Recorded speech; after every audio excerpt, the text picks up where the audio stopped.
Yes, అంటే ఏదైనా మీరు ఒక కొత్త విషయంతో స్టార్ట్ చేసి అది చెడ్డదైనా మంచిదైనా కూడాని అలవాటు పడిపోతే కొన్ని రోజులు అది ఆ పని చేయకుండా మీరు ఉండలేరు అని చెప్తున్నా. అలాంటప్పుడు మీరు ఒక మంచి పనిని న్యూ ఇయర్లో అది మార్నింగ్ లేయడమో, లేకపోతే ఇంత మునుపు సార్ చెప్పినట్టు ఏదైనా కొత్త మెటీరియల్ చదవడమో, మీ టార్గెట్కి తగినట్టు ఏదన్నా న్యూ థింగ్స్ చేయడమో చేస్తే ఒక 21 days లేకపోతే 30 days మీ ఇష్టం, అట్లీస్ట్ ఒక 1 month కానీ చేస్తే ఆ అలవాటు నుంచి మీరు బయట పడలేరురా అని మీకు చెప్తున్నాను. సో న్యూ హ్యాబిట్కి మీరు రెడీగా ఉన్నారా? న్యూ ఇయర్లో ఏదన్నా మీరు చేయాలనుకున్నది చేయలేనిది ఏంటని. Next, target and achieve. చాలా చిన్న కాన్సెప్ట్ అండి. మీరు ఏదైనా టార్గెట్ పెట్టుకున్నారనుకోండి, దాన్ని అచీవ్ చేయించండి, పెద్ద విషయమేం కాదు. ఇంత మునుపు మన డిస్ట్రిక్ట్ కలెక్టర్ వెంకటేశ్వర సార్ చెప్పారండి, చాలా మంచి పాయింట్ వింటుంటే. నేను 2012లో ఆ సార్ చెప్పారు, స్లామ్ బుక్లో మీ ఎయిమ్ ఏంటని అడిగితే నా ఎయిమ్ ఐఏఎస్ అవ్వాలనుకున్నానని రాశారండి. ఆయన రాశారు కాబట్టే, ఆ ఎయిమ్ టార్గెట్ పెట్టారు కాబట్టే అచీవ్ చేశారండి. టార్గెట్ పెట్టింది అచీవ్ చేయడం చాలా ఈజీ. టార్గెట్టే లేకపోతే అచీవ్మెంట్ చేయడానికి ఏముంటుంది? నేను ఎందుకు ఈ స్లైడ్ వేశానంటే, నేను కూడా చదువుకునేటప్పుడు మామూలుగా బుక్స్ ఇలా మెటీరియల్ కలెక్ట్ చేసుకునేవాడిని. ఈనాడు న్యూస్ పేపర్స్ ఆర్టికల్స్ అన్నీ కూడా తీసుకునేవాడిని. సో నేను చాలాసార్లు కలెక్ట్ చేసి ఆర్టికల్స్ కలెక్ట్ చేసి పెట్టుకునేవాడు మేమంతా. అప్పుడు ఈనాడు కానీ లేదా మిగతా న్యూస్ పేపర్స్లో ఉన్న ఇంపార్టెంట్ ఇన్ఫర్మేషన్ ఏదైనా కట్ చేసి పెట్టుకునేవాళ్ళమి. తర్వాత నేను అనుకున్నట్టు రీసెంట్గా 20,000 స్టూడెంట్స్ ట్రైనింగ్ ఇచ్చాను. ఎంతో గొప్ప గొప్ప వ్యక్తుల యొక్క స్పీచెస్ విన్నాను, బుక్స్ చదివాను. నేను కూడా ఆర్టికల్ ఎందుకు రాయకూడదని టార్గెట్ పెట్టుకున్నా, సబ్జెక్ట్ మీద గ్రిప్ తెచ్చుకున్నాను, ఆర్టికల్స్ రాయడం మొదలు పెట్టాను. ఎప్పుడైతే నేను ఒకప్పుడు నేను కలెక్ట్ చేసుకునే ఉన్న ఆర్టికల్స్, అప్పుడు రాసిన వేరే వాళ్ళు గొప్ప గొప్ప వాళ్ళు రాసిన ఆర్టికల్స్ కలెక్ట్ చేసుకునే ఉన్నాను. ఈ రోజు మీరు ఈనాడు న్యూస్ పేపర్ చూస్తే కాలమిస్ట్గా ఉన్నాను. ఈనాడు ప్రతిభ.netలో ఇవన్నీ కూడా నా ఆర్టికల్సే. టార్గెట్ పెట్టాను, అచీవ్ చేశాను. చాలా సింపుల్. ఈటీవీలో ఇంటర్వ్యూస్ ఇవ్వాలనుకున్నా, నాకు సంబంధించిన సబ్జెక్ట్ మీద నేను పరిశోధన చేశాను, నేర్చుకున్నాను. ఎన్నోసార్లు ఈటీవీలో షార్ట్ ఇంటర్వ్యూస్ ఇలా ఇవ్వడం కూడా జరిగింది. అంటే ఎందుకు చెప్తానంటే, టార్గెట్ పెట్టి అచీవ్ చేయ, టార్గెట్ అవుతుందా అని డౌట్ మీకు ఉంటుంది. అవుతుంది. నిన్నటి నుంచి మీకు స్పీకర్స్ ఇదే చెప్తున్నారు మన ఇంపాక్ట్లో. ఈ రోజు వచ్చిన వాళ్ళు చెప్పారు, నేను చేశాను కాబట్టే, టార్గెట్ పెట్టి అచీవ్ చేశాను కాబట్టే ఇది చేయడం చాలా ఈజీ అని మీకు చెప్తున్నాను. జేపీ గారితో ఇంటర్వ్యూ చేయాలనుకున్నా, సబ్జెక్ట్ మీద కమాండ్ తెచ్చుకున్నాను, వెళ్ళాను జయప్రకాష్ నారాయణ గారితో, గొప్ప ఇంటర్వ్యూ చేశాను. అనుకుంటే అవడం ఈజీ. ఒకవేళ కొన్ని మిస్ అవ్వచ్చేమో, అయితే ఏమైపోతుందండి? ఆల్రెడీ మీకు సార్ చెప్పారు కదా, shoot for the moon. If you miss the moon at least you will become a star. చంద్రుడు టార్గెట్ పెట్టి చంద్రుడు మిస్ అయితే స్టార్ అని అవుతావు. నీ టార్గెట్టే స్టార్ అయితే, స్టార్ కాదు ఏది భూమి మీద ఉండిపోతాం కదా. ఆలోచించండి. నీ ఎయిమ్స్ ఎప్పుడు కూడా గొప్పగా ఉండాలని చెప్తున్నాను. హనుమాన్ చాలీసా చాలా మంచి పాయింట్ అండి. హనుమాన్ చాలీసాలో మీరు అండర్స్టాండ్ చేసుకుంటే, నాకు హనుమాన్ చాలీసా మీద పూర్తి అవగాహన లేదండి. కానీ కొత్త సంవత్సరంలో ఒక కొత్త పాయింట్ చూశానండి. అసలు చూడండి ఆ పాయింట్ ఎంత బాగుందో. మీరు ఏదన్నా నేను చెప్పినప్పుడు ఈ కెరీర్ గోల్స్, మీరు అనుకున్న గోల్ రీచ్ కావాలంటే ఏం చేయాలి? ఈ ఒక్క లైన్ చాలండి.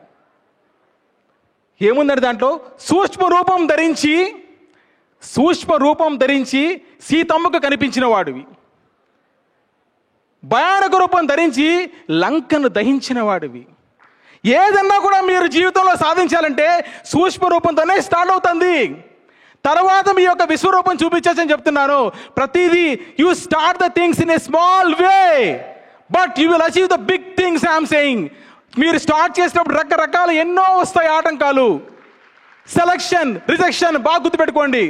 మీరు ఏదైనా ఒక పని స్టార్ట్ చేసినప్పుడు రిజెక్షన్ ఎక్కువ వస్తుంది. రిజెక్ట్ తర్వాత సెలక్షన్ వస్తుంది. స్టార్టింగే సెలెక్ట్ కావాలి. మీరు ఎప్పుడు కూడా కలర్ కనవద్దండి. రిజెక్షన్ వస్తే హ్యాపీగా మీరు దాన్ని రిసీవ్ చేసుకోండి. నిన్న ఆంధ్రజ్యోతిలో ఆర్టికల్ రాస్తానండి, న్యూ ఇయర్కి రాయమంటే. సో పట్టుదల ప్లస్ కృషి ఉంటే మీరు ఉద్యోగం సాధించడం చాలా ఈజీ అని చెప్పాను. తెలివితేటలు చెప్పలేదు, తెలివితేటలతో సంబంధమే లేదు. పట్టుదల, కృషి, విజయం ఈజీగా సాధించవచ్చండి. మీ యొక్క రిజెక్షన్, మీ యొక్క కెరీర్ గోల్ జర్నీలో మీకు ఎన్నో ప్రతికూలతలు కూడా ఎదురవుతాయి. బాగా గుర్తుపెట్టుకోండి. అంటే మీరు స్టార్ట్ చేశారు, ఐఏఎస్ అవ్వాలనుకున్నారు, లేకపోతే ఫారెన్ చేసే వాళ్ళు ఫారెన్కి వెళ్ళాలనుకున్నారు. రకరకాల గోల్స్ మీకు ఉన్నాయి, ఉన్నతంగా ఎదగాలనుకుంటారు. దాంట్లో మీకు అడ్వర్సిటీస్, చాలా ఛాలెంజెస్, ప్రతిబంధకాలు వస్తూనే ఉంటాయి. దాన్ని మీరు ఎప్పుడు నెగిటివ్గా తీసుకోవద్దండి, పాజిటివ్గా తీసుకోండి. దెబ్బ తగిలిన ప్రతిసారి, ఫెయిల్ అయిన ప్రతిసారి, రిజెక్షన్ అయిన ప్రతిసారి సెలక్షన్ కోసం మీ యొక్క జర్నీని ఎట్టి పరిస్థితులను కంటిన్యూ చేయండి, ఆపద్దండి. మొన్న మెగాస్టార్ చిరంజీవి ఇంటర్వ్యూ చూస్తున్నా, ఆయన చెప్తున్నాడు ఒక మంచి పాయింట్. హీరో వాళ్ళని చెప్పేసి చెన్నైకి వెళ్ళారు.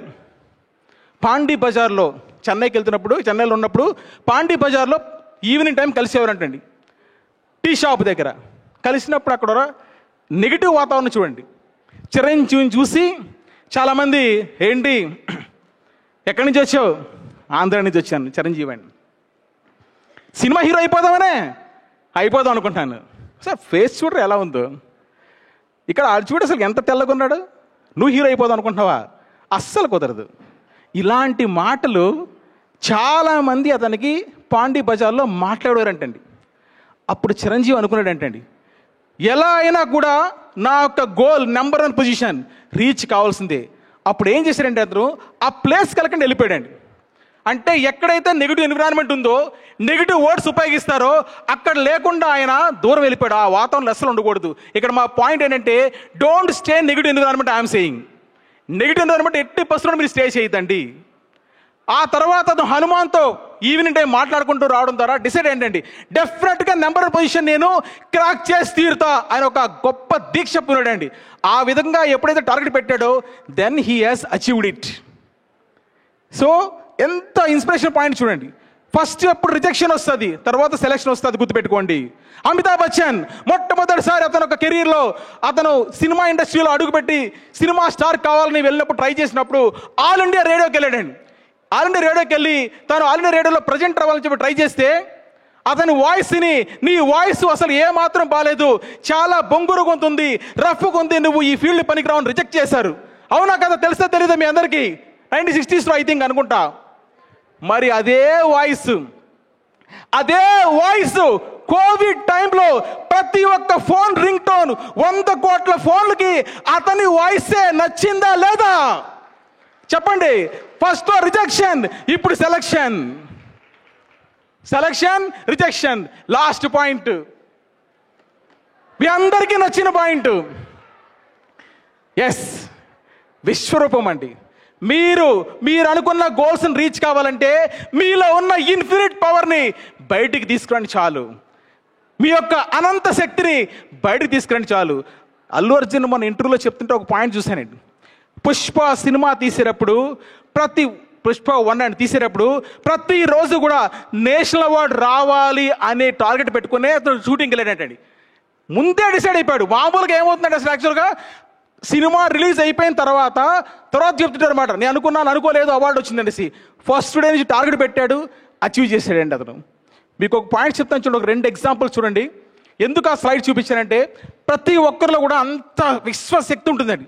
కానీ మన unfortunately we are not unleashing our power. నీ పవర్ నువ్వు అన్లీష్ చేయడం లేదు. నీ యొక్క పవర్ని అన్లీష్ చేస్తే సక్సెస్ గ్యారంటీ చెప్తున్నా. మిస్ అయినా పర్లేదు, లేట్ అవుతుంది కానీ మిస్ అవ్వదండి, వేరే దానిలో సెటిల్ అయిపోతారు. మీరు చాలా వాటికి, చిన్న వాటికి మనందరూ కూడా వెనక్కి వెళ్ళిపోతాం కదా. ఒక 2 ఎగ్జాంపుల్స్ చూసి చెప్పి మీకు ముగిస్తాను. ఎవ్రీ ఇయర్ బాగా థింక్ చేయండి. మీ అందరికి కూడా హార్ట్ టచ్ చేసే పాయింట్, గూస్ బంప్ తీసుకొచ్చే పాయింట్. ప్రతి సంవత్సరం మార్చి, ఏప్రిల్ మంత్లో ఈ న్యూస్ పేపర్ ఎడిషన్స్ మీరు తప్పనిసరిగా చదువుంటారు. 10th క్లాస్ చదువుతున్న అమ్మాయి, బాగా అయినండి, ఈ ఎగ్జాంపుల్తో నేను ముగిస్తాను. 10th క్లాస్ చదువుతున్న అమ్మాయి, న్యూస్ పేపర్స్లో కామన్గా వస్తుందండి ఈ పాయింట్. ఎగ్జామ్కి వెళ్తుంది అమ్మాయి, ఎన్నో కష్టాల ఫ్యామిలీ. ఎగ్జామ్కి వెళ్ళే టైంలో మదర్ చనిపోతుందండి. ఎగ్జామ్ రోజు మదర్ చనిపోయారండి.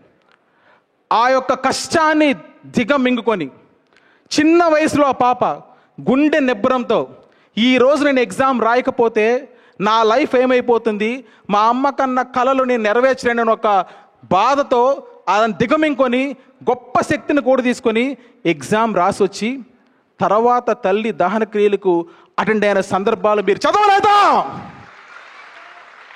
ఇంటర్మీడియట్ చదువుతున్న student, 2nd year compulsory pass కావాలి, కానీ దురదృష్టవశాత్తు ఫాదర్ యాక్సిడెంట్లో చనిపోయిన న్యూస్ తెలుస్తుంది.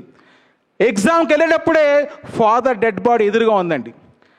దుఃఖాన్ని దిగుమెంకున్న చిన్న కుర్రోడు ఎగ్జామ్ రాసొచ్చి తర్వాత తండ్రి చితికి నిప్పంటించిన ఎగ్జాంపుల్స్ మీరు చదవలేదా? ఇన్ని ఎగ్జాంపుల్ చూసిన తర్వాత మీరు అనుకున్న గోల్స్ నెరవేర్చడంలో ఇంకేం ఆటంకాలు ఉంటాయిరా మీకు? చెప్పండి, నాకు ఉంటాయా? ఇంకేమైనా ఆటంకాలు మీకు ఉంటాయా? చెప్పండి, ఉంటాయా ఉండవా? Say yes or no. Yes. Thank you very much. కాదు, శ్రీధర్ సార్కి మేము ఇచ్చిన అవకాశం తక్కువ, సమయం తక్కువ, అందులోనూ ఆకలిగా ఉన్నప్పుడు. అయినప్పటికీ కూడా మిమ్మల్ని అందరినీ కూడా మీ ఆకలి తీర్చాడు అని నేను అనుకుంటున్నాను. తీరిందా లేదు సార్ వాళ్ళ ఆకలి? 100% సార్. ఓకే, శ్రీధర్ సార్కి మన డాలర్స్ గ్రూప్ నుంచి చిరు సన్మానం. శ్రీధర్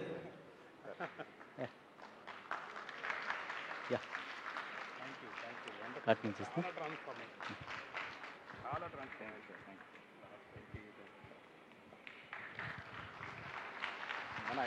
ఇంపాక్ట్ స్టేజెస్ సార్, అంటే ఇవన్నీ బయట తీసుకొస్తారు.